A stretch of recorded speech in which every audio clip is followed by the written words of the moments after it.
Sifat masa 1000 tahun. Yang pertama, iblis diikat, Wahyu 20 ayat 1-3. Yang kedua, penebusan alam semesta dari laknat, Yesaya 11 ayat 6-9, 65 ayat 25. Dan yang ketiga, orang-orang yang saleh akan bersekutu dan memerintah dengan Yesus atas bumi, Wahyu 20 ayat 4-6, Zakaria 14 ayat 8-11, 16-21.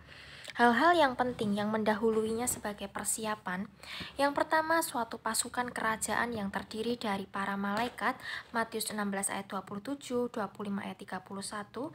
Orang-orang kudus yang mengalami pengangkatan dipersiapkan sebagai imam-imam dan raja-raja, Wahyu 1 ayat 6, 20 ayat 6, yang memang terlatih sejak kehidupan dalam jemaat, 1 Petrus 2 ayat 9-10. Para syahid yang sudah hidup kembali dan terangkat dipersiapkan sebagai raja-raja, Wahyu 20 ayat 4, yang dipimpin oleh Kristus sebagai Tuhan di atas segala tuan dan Raja di atas segala raja, Wahyu 17 ayat 14, 19 ayat 16. Yang kedua, peristiwa gonjang-ganjing di jagat raya, bintang-bintang bergeser dan banyak yang jatuh. Bulan menjadi darah dan matahari menjadi gelap, Lukas 21 ayat 25, Kisah Rasul 2 ayat 19-20. Di bumi ada darah, asap, dan gumpalan-gumpalan api, laut bergelora, pulau bergeser, gempa, hujan es, kota terbelah, Wahyu 16 ayat 18.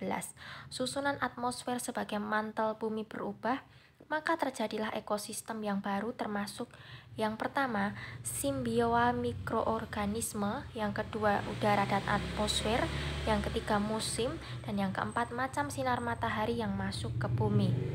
Yang ketiga, kutub Eden dicabut, kesakitan beranak hilang, Roma 8 ayat 19-23, duri dan anak hama penyakit dilenyapkan. Dan yang keempat, pemberontakan malaikat diakhiri. Ketika Yesus dinobatkan menjadi raja dan orang-orang kudus menjadi pembantunya, terjadi di pertengahan 7 tahun malaikat diadili. 1 Korintus 6 ayat 3, malaikat Mikael berperang dengan iblis dan malaikatnya. Mereka dikalahkan dan dicampakkan ke bumi, dibiarkan bertindak sekehendak hatinya. Wahyu 12 ayat 7-12. Kemudian ditawan selama 1000 tahun oleh malaikat yang membawa kunci jurang maut dan rantai besar dan meterai. Wahyu 20 ayat 1-3. Sehingga dalam kerajaan 1000 tahun tidak ada iblis dan pengikutnya, antikris dan pengikutnya juga lenyap. Kemudian yang kelima, seleksi umat yang akan diperintah selama 1000 tahun. Pada waktu Tuhan Yesus turun ke bumi ini, semua yang ikut perang Harmagedon akan mati dibunuh dengan pedang yang keluar dari mulut Kristus. Wahyu 19 ayat 21, Wahyu 17 ayat 14.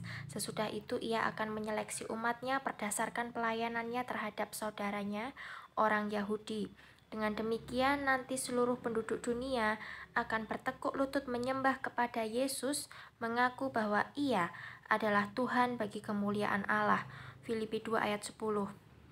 Setiap bangsa yang menolak Kristus dan pelayanannya dihakimi dan dibuang ke neraka atau Hades pada waktu penghakiman bangsa-bangsa. Matius 25 ayat 31-26. Dalam masa kerajaan 1000 damai, iblis diikat dan dilemparkan ke dalam jurang maut selama 1000 tahun.